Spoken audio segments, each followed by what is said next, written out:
Dr. Kendall Crowns, that not one, but two medical examiners cannot figure out what. First, a body is found on wet sand, not in water, on Horn Island, Mississippi.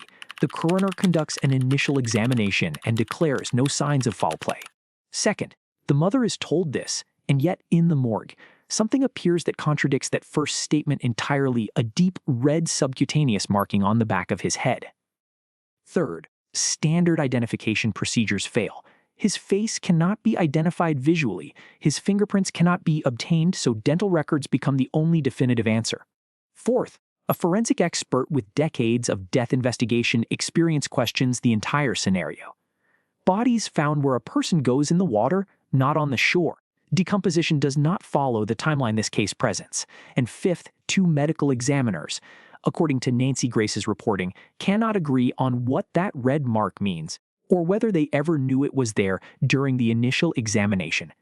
What we're about to sit with is the record of what happened that day in July and how the early findings diverge from the questions that followed. Nolan Wells disappeared on July 4, 2026, on Horn Island, Mississippi. His body was found the following morning.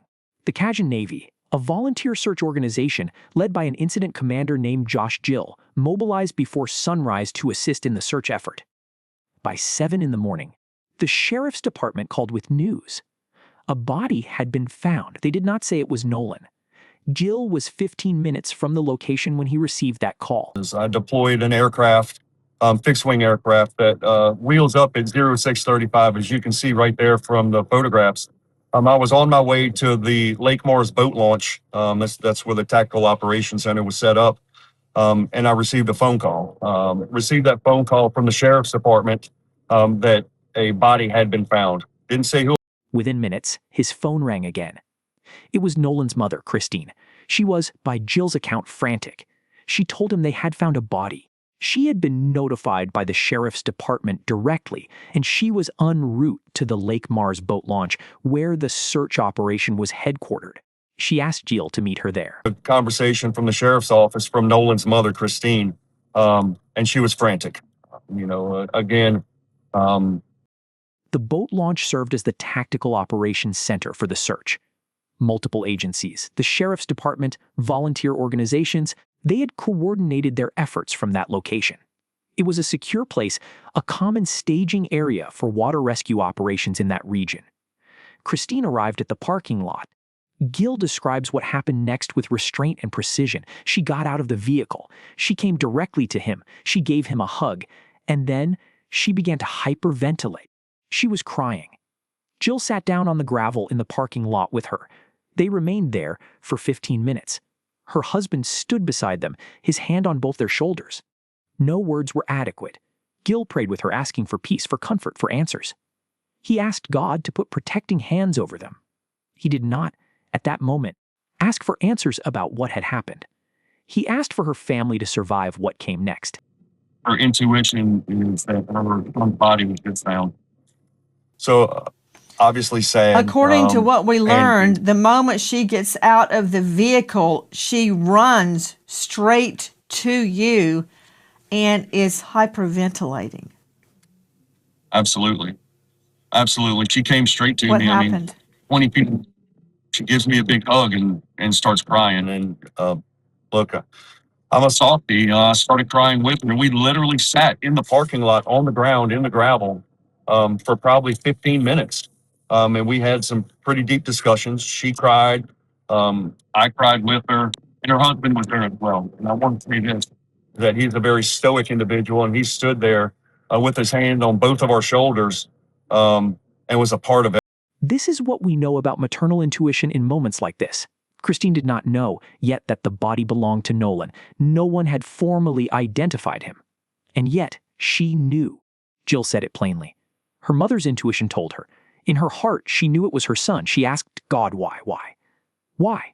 Everything else in her mind was just splashing, he said. Splashing. That is the phrase used to describe what a mother thinks when she is being told, in effect, that her son will not come home again. He was saying, why is always the question, She asked God, why? And the rest of the conversations were just, memories real quick. And I'm assuming everything was just flashing in front of her eyes because, again, When the sheriff came to her at the boat launch, he did not say, "We found your son." He said, "A body has been found. We need you to go to the coroner's office for further information." That is the language of procedure, of not yet knowing, of verification still pending. The sheriff was professional, compassionate, and he was precise. He did not tell her it was Nolan. He did not tell her it was not. He told her that a body, an unidentified body, had been located and would be taken to the coroner's office for examination. Christine asked Jill to accompany her and her husband to that office. He agreed. They sat in a conference room at the coroner's office. This is an important detail. The room was not the sterile, clinical space most people imagine when they picture a morgue. It was a business office conference room. so this was like an office conference room. You walked right in the door and there it was. Didn't really have that feeling of a coroner's office, if that's fair to say. More like a business office conference room. He walks in, very polite gentleman, A coroner walked in. Within 10 to 15 seconds of them arriving, he was, by all accounts, polite, soft-spoken, professional. He told them that based on initial appearance and physical description, he believed the body was Nolan. He said he wanted to collect a DNA sample from the family for confirmation and for record-keeping purposes. Then, Christine asked about the condition of the body. The coroner told her something specific. There were no immediate signs of foul play. and from initial appearance, he identified him as Nolan. He did want to take a DNA swab or get a DNA sample from the family just for further confirmation and for, I guess, record keeping, whatever it was. But then he also, she asked about the condition, and he went into This statement matters. In a homicide investigation, no signs of foul play can mean different things. It can mean there are no visible wounds, no obvious trauma, no blood, no defensive injuries. The coroner, at that moment, was describing a cursory examination. He had not dissected tissue. He had not looked for bruising beneath the skin. He had not. According to the transcript available, conducted a full forensic autopsy at that stage. He was describing what a preliminary visual inspection revealed. And yet, this conclusion, no signs of foul play, was communicated to the family as though the case had been examined. It had not. This is where the record becomes complicated. Josh Gil, the Cajun Navy commander, later reflected on what he was told. He understood the statement to mean no signs of blunt force trauma, no stab wounds, no bullet wounds, no bruises on the surface, no deep gouges on the head. He took it to mean one thing: the coroner saw nothing that suggested a violent crime. But Gil was not a medical examiner. He was a search commander being given preliminary information in a room full of grieving family members. He could not ask, at that moment, whether the coroner had examined subcutaneous tissue, whether he had looked for marking beneath the skin, whether he had dissected anything at all. The identification procedure itself raised a second set of questions. Forensic analyst Jeff Gentry, appearing on the same Nancy Grace episode, was asked why Nolan could not be identified by visual examination or fingerprints. Gentry explained the standard protocol. Visual identification comes first if possible. Fingerprints come second. Dental records come third. DNA comes fourth and last. The fact that dental records were used, and not fingerprints or visual identification, suggested that Nolan's face was too decomposed, or his hands were too affected by water exposure to allow for either method. If a body is underwater for an extended period, the skin wrinkles and macerated to a point where fingerprints cannot be obtained. If decomposition has progressed sufficiently, visual identification becomes impossible. Identify somebody, and if you have family there or friends or an ID, something to reference to visually identify the person, then that is the first step. So just getting a general idea of who they are. Then you want to move to a scientific form of identification, and that is something based on a scientific discipline. So there is proof that it is the person when it goes to court, or additional questions are asked later. Your first form of scientific identification is fingerprints. That's always going to be the easiest and fastest. And if he had an ID or driver's license, then there should be a fingerprint on file to be able to identify this person rather quickly. But here is where the timeline becomes worth questioning. Nolan was found the morning after he disappeared. That is approximately 16 to 20 hours in the elements. In July heat, In humidity, Gentry has investigated drowning cases extensively. In his experience, bodies submerged in cool water are well preserved for days or weeks. If the body is face down, completely submerged, decomposition slows dramatically. Gentry said this plainly. He had never personally investigated a drowning case where the person ended up on the shore, unless there were strong currents or wave action. Horn Island, in that location, does not typically have violent currents. Decomposition advanced enough to prevent visual identification within 16 to 20 hours would be, in Gentry's assessment, unusual. So I'm really surprised that he was on the shore. I've never personally investigated a drowning case where a person just ends up on the shore, especially if there's not a strong current or waves. Usually in bodies of water, the person will stay in pretty much the location where they go underwater if it's witnessed. They don't usually move around much after they have submerged or gone underwater. So to me, it's very concerning that he was on the shore, or that his body surfaced that quickly. But This does not mean foul play occurred. This means the timeline and the circumstances do not match what is typical in Gentry's experience. Josh Gil responded to this concern. He referenced wind, waves, tides, currents. He cited aerial photographs showing driftwood on the beach, showing wave action near where Nolan's body lay. The area is known locally as the washing machine, Gil said, a high tide, high current area. Objects placed in that water do move. Bodies can be displaced. Wind, wave, tides, currents. If you look, there's also there's some pictures, some aerial pictures that show driftwood way on the beach. Those four things are what impacted, as I appreciate, where Nolan ultimately ended up. If you look in one of those pictures, ma'am, a wave is about to come right over and crest right near where the body's at. So that shows that there is some wave actions and some currents. The winds, the waves, the tides, the currents have a huge impact on, anything that's put into that water. It's known as the washing machine. It's a high tide, high current area. So, Gil's interpretation is plausible, and it is based on evidence, photographs he showed to the sheriff. But the fact remains. The forensic expert's experience does not match the circumstances as they presented themselves, and neither expert has full access to the environmental evidence needed to resolve that discrepancy. This is not a resolution. This is a documented disagreement between two interpretations of the same scene. Okay, so I think in simple terms, you're saying you believe the body was washed up from the water. When the coroner mentioned no signs of foul play, he made that assessment without, apparently, having examined the entire body with forensic rigor. Nancy Grace pressed this point.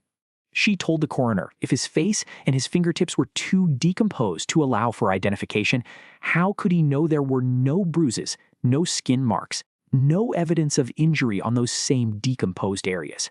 The coroner could not see what he could not see, and that is the critical question that remains unanswered in the record. If visual identification was impossible, how was visual assessment of injury or trauma also possible? Was used to make the ID, which leads me to another question. If his face and his fingertips were so decomposed that they can't make an ID, then how do they know there was not bruise? And then there is the red marking. Nancy Grace said it directly. She found it very difficult to believe that not one, but two medical examiners could not figure out why Nolan had deep red subcutaneous markings. This is the phrase that names the core tension of this case. Subcutaneous means beneath the skin, in the tissue layer below the surface. A red marking in that layer, significant enough to be noted and discussed by Nancy Grace and others, would typically indicate bleeding, bruising, pooling of blood, or possibly lividity discoloration after death. It could indicate blunt force injury. It could indicate blood settling. It could indicate, as one person suggested, cellular decomposition or decompositional change. But it could not, or should not, go unexplained by two medical examiners who examined the body. Josh Gil was asked about this red mark. He called it the red spot. He suggested it could be pooling of blood, or it could be cellular decomposition. He stressed that he is not a medical examiner. But the coroner's office is. And if two medical examiners examined Nolan's body and neither could provide a definitive explanation for a notable marking beneath the skin, visible enough to be discussed on national television. That is not a small gap in the investigation. That is a gap that warrants a full, documented answer. The red spot, right? We'll quote unquote call it the red spot. And as I appreciate that may be pooling or whatever, it could possibly be cellular decomposition. Again, I'm not a medical examiner or a coroner, but I do know what the coroner said at that. What happened at the coroner's office in that conference room was a preliminary assessment. It was not a completed investigation. The family was told there were no signs of foul play based on initial appearance. They were not told that this was preliminary. They were not told that a full autopsy had not yet been conducted. They were not told that subcutaneous tissue had not been fully examined. They were told an answer, and that answer shaped how the family and the community began to think about what had happened. Look, so I want to make this very clear to everybody that I support Christine in what she's doing. There's not a playbook that's written for a grieving mother who doesn't know what happened to her son. And I truly hope and pray every day, as well as my organization does, that she finds peace and comfort and she's able to accept and you know what else, Josh? Whatever the results are. I don't know Yes. how this would have unfolded if it had not been for the United Cajun Navy. The mother of Nolan Wells is a nurse practitioner. She understood medical language. She understood the limits of preliminary assessment. But she was also a grieving parent sitting in a conference room, having just been told her son was dead.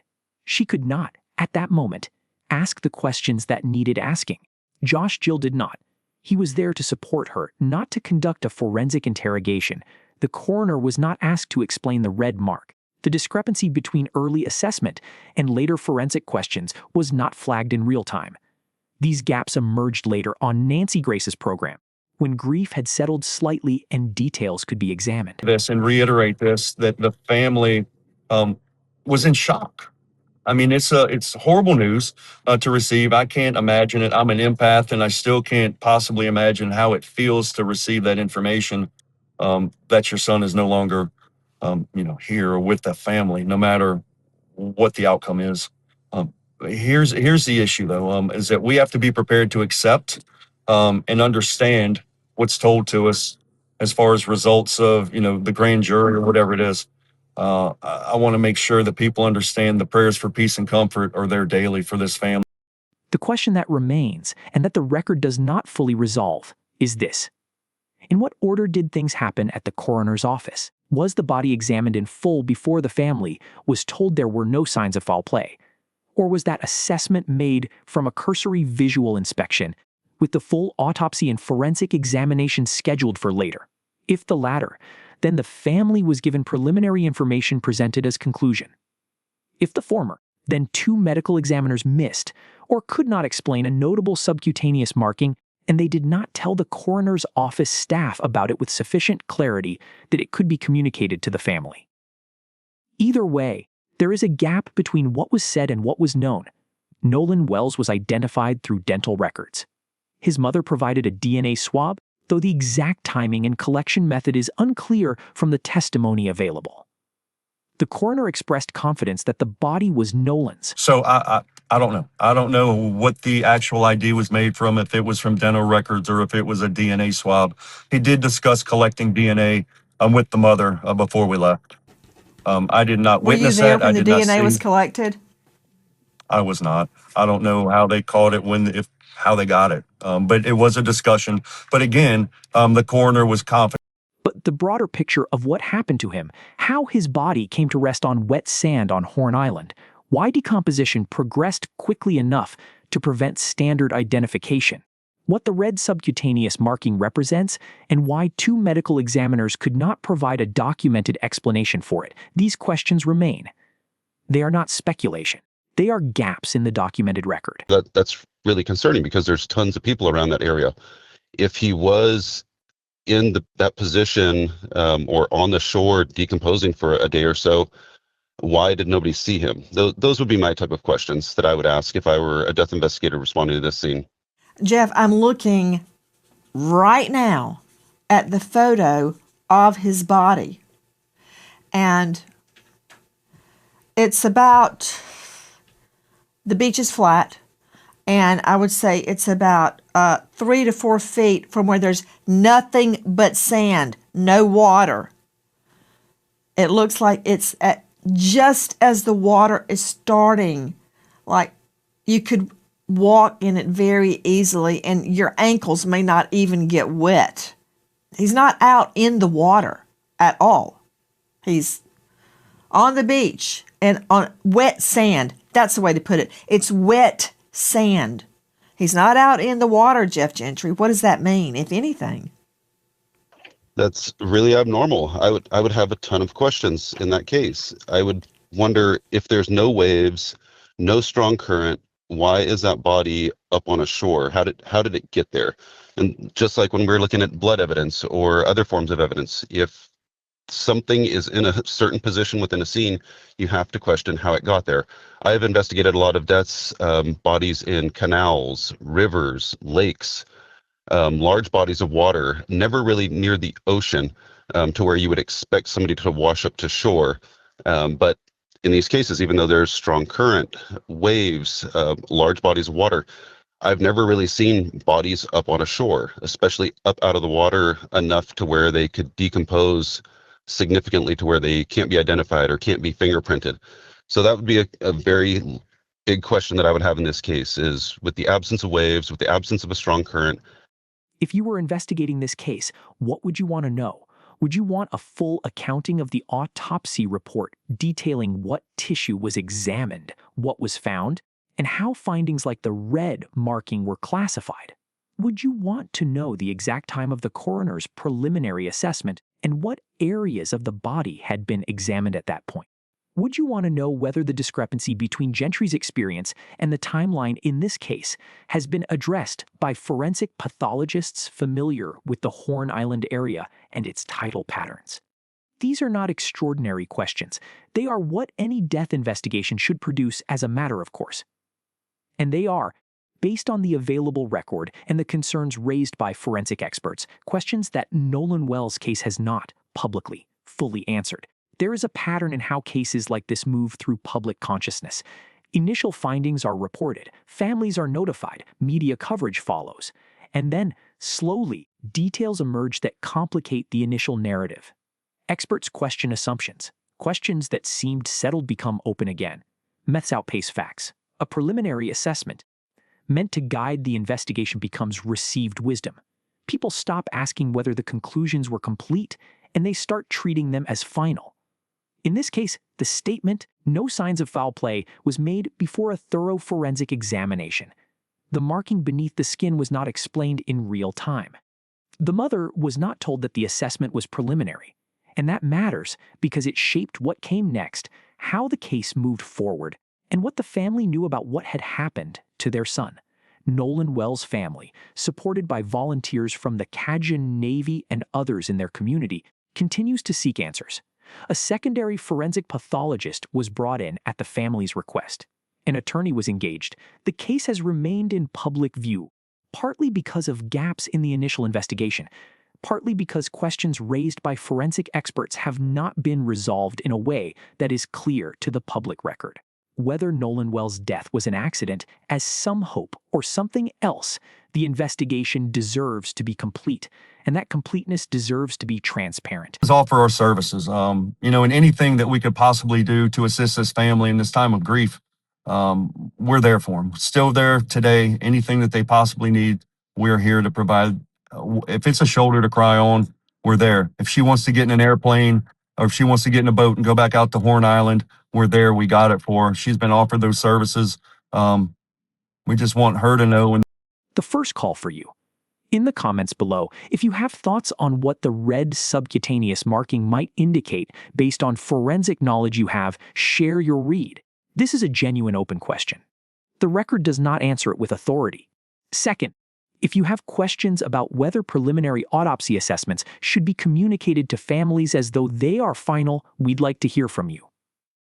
Third, follow for the next case where we examine how initial forensic assessments shape the path of an entire investigation and what happens when those assessments need revision.